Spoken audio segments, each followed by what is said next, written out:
Have you or someone you know experienced trauma? Are you or someone you care about struggling to cope with the effects of trauma? Welcome to the Transformational Peace Podcast, and I'm Dr. Lee. In this episode, we will explore the many facets of trauma from its causes to its impact on mental health. I will also present some practical strategies to help you navigate the challenges that trauma presents. And thank you for clicking on this video, and if it provides you with some encouragement, please click the subscribe button below.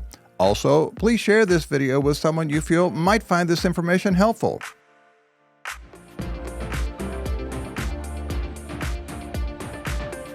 Hello friends, thanks for joining me, and today we'll be discussing unveiling trauma and the body effect. Trauma is an incredibly powerful and overwhelming experience that can deeply affect our emotional, psychological, and physical well-being. Trauma can also be a deeply distressing or disturbing experience that can significantly impair our ability to cope. It can be caused by a wide range of events such as accidents, natural disasters, violence, or abuse, and often leaves a lasting impact on our lives. Trauma can result in symptoms like flashbacks, anxiety, depression, and difficulty forming and maintaining relationships. It can also disrupt our sense of safety, trust, and self-worth. And I think something more significant to note here is that not so much trauma itself, believe it or not, but our response to trauma or trauma response. This is a very important word, which is a multifaceted reaction to experiencing or witnessing a deeply distressing or disturbing event. This response can manifest in a variety of ways, including emotional, cognitive, and physical symptoms. We may experience intense fear, anxiety, or feelings of helplessness, as well as disruptions in our thought processes and beliefs about the world. Physically, trauma response can lead to heightened arousal, sleep disturbances, and changes in appetite. It's crucial to recognize that trauma response is a natural reaction to an unnatural situation.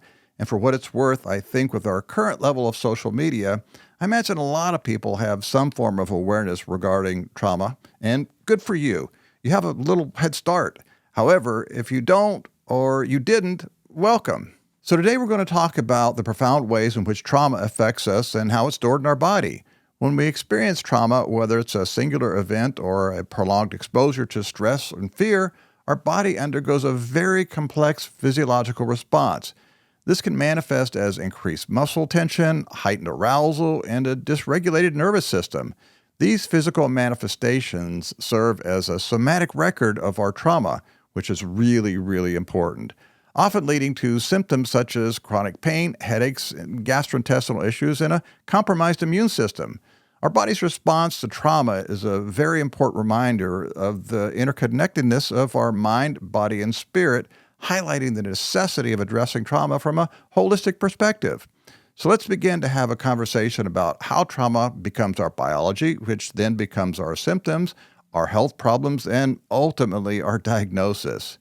So when our body has a trauma response, an event where trauma becomes stored in our body, and if we experience trauma again through being triggered or through a separate trauma event, our body will continue to go into a trauma response state, so we are not necessarily looking at trauma as a past event, but as something that happens in the present on a continual basis.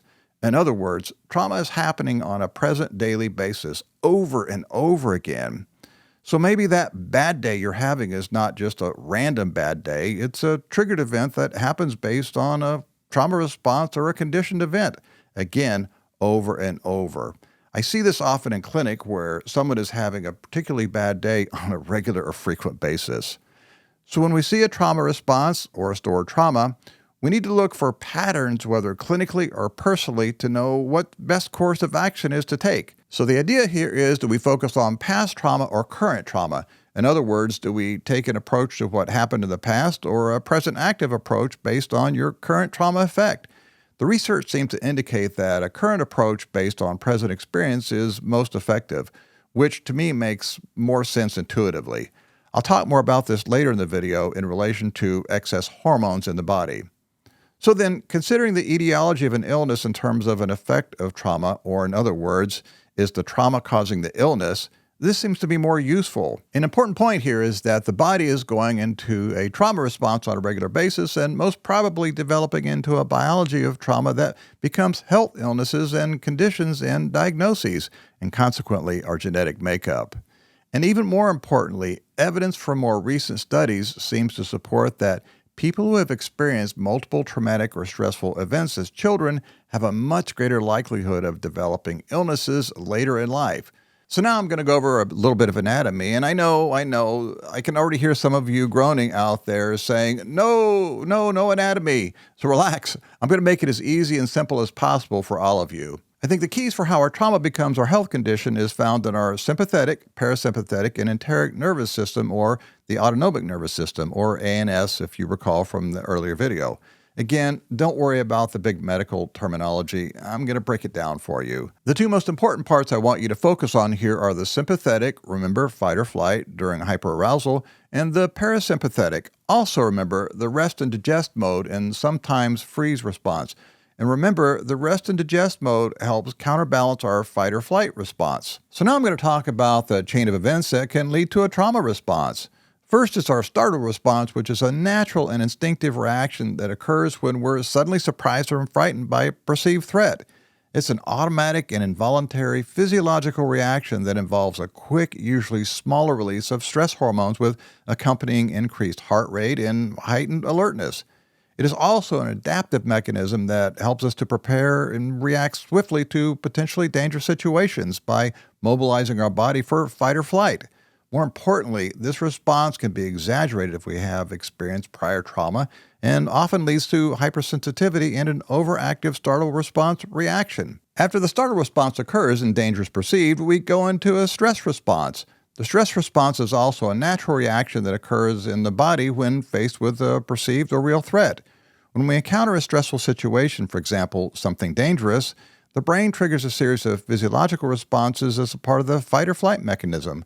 This is where a larger release of stress hormones such as adrenaline and cortisol occur, which prepares us to either confront the danger or flee from it. Our heart rate increases, breathing becomes rapid, and our muscles become tense in preparation for action. And again, an important note here, while this response can be helpful in emergencies, this is where chronic stress can lead to a negative health outcome. And finally, in the chain of command comes the trauma response, which we defined earlier in this video. So it's the startle response, the stress response, and the trauma response happen sequentially, and again, adrenaline and cortisol rush through our body, and we are moved to take action, fight or flight, largely due to the stress response. This is sometimes where you hear about people doing amazing feats of strength, like lifting cars to remove a trapped person in an accident. So this gives us an idea of how powerful stress hormones, adrenaline and cortisol are. And as we stop taking action, there are often times we stop taking action because our movement becomes blocked. The main reason for this is things are coming too fast. We become overstimulated for too long, and we stop taking action even though we have all these stress hormones telling us to move. This is the moment our body goes into trauma response and shifts from sympathetic control to the parasympathetic control of a shutdown response. So if you recall earlier from this video, I mentioned that the trauma gets stored in the body, and how does this happen, you may ask? Simple. The trauma response is communicated through the vagus nerve. And I'm sure some of you are wondering, what's a vagus nerve? But don't worry, a lot of people probably haven't heard of it either. But it's a nerve that runs from the base of your brain to your large intestine and is basically responsible for many different unconscious functions and is a key part of our parasympathetic nervous system. The vagus nerve carries signals between your brain, heart, lungs, and digestive system. It basically controls our heart rate and blood pressure, and our diaphragm and breathing rate, and digestive system, how well we digest our food, and saliva production, just to name a few, and all this happens unconsciously. I'll talk more in detail about the importance of the vagus nerve in future videos. The vagus nerve is a deeper component within our autonomic nervous system and not only directs our body to stay alive, it more importantly tells our body how to stay alive. And this is because it tells your heart how to beat, fast or slow, our lungs to breathe more quickly or slowly, and our digestive system more efficiently or inefficiently. And remember, this is important because the brainstem works autonomically and tells our heart to beat and our lungs to breathe, but it doesn't tell them how. Think about that for a moment. In other words, this component of our ANS is guiding how our body is being told to live and where our trauma is being stored. Really, really important. The impact of all the excess stress hormones gets transmitted as a chronic trauma response to various parts of our body, hence the health problems. So basically what happens when we have a trauma response, we come out of our sympathetic nervous system and go into our parasympathetic nervous system. Our trauma response, whether large or small, can shut down our mind, our heart, and our respiratory system, essentially to conserve energy because it's going into survival mode from the trauma. We become very inactive and lethargic. There is a repression of movement. So, okay, we're shut down from whatever form of trauma befalls us, so how does this work? So basically, we have this impulse to act, which begins to flood our body with adrenaline and cortisol to move us to action.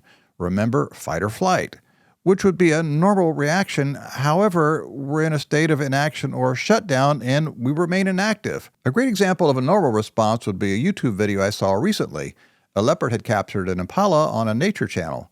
The leopard had taken the impala down and was trying to suffocate the impala by restricting its airway. Yes, that's what they do. All of a sudden, something frightens the leopard and he runs off. Now I can see that the impala is still breathing. Yes, I am yelling at the impala, "Get up! Get up!" Suddenly the impala rolls over on its knees, struggling to get up, but it can't. While on its knees, the impala begins shaking uncontrollably. This movement is its body's attempt to work off the effect of the stress hormones from the stress it just experienced, which is a normal process. Amazingly, after shaking for a couple of minutes, the impala leapt to its feet and quickly ran off. Hooray! Now think for a second about what would have happened had the impala just stayed in shutdown response from the trauma response and just laid there inactive. The leopard might have come back. So due to the large amounts of stress hormones in our bodies that aren't being resolved ordinarily or normally, we're beginning to see larger issues such as chronic fatigue, digestive issues, as well as other health problems in our society. Essentially, this inaction or repression of movement does not work off the excess stress hormones because, remember, our vagus nerve has shut our body functions down due to being in survival mode and wanting to conserve energy, which causes tissue damage due to the excess stress hormones, which is cumulative over time. Some researchers have even gone so far as to say that they believe this accumulative trauma also leads to generational trauma, which again affects our body. So in closing, I'll give you a few recommendations to strengthen your vagus nerve and increase your vagal tone. And the first is deep breathing. Our lungs and diaphragm are directly connected to the vagus nerve. When we breathe deeply and consciously, we message the vagus nerve and send signals to the brain that we are safe and are allowed to relax. Deep breathing techniques have been shown to be effective in increasing vagal tone, which can help to reduce stress and promote a sense of calm. By the way, a strong vagus nerve is associated with reduced inflammation in the body. Stimulating the vagus nerve can reduce stress hormone levels and boost dopamine and serotonin.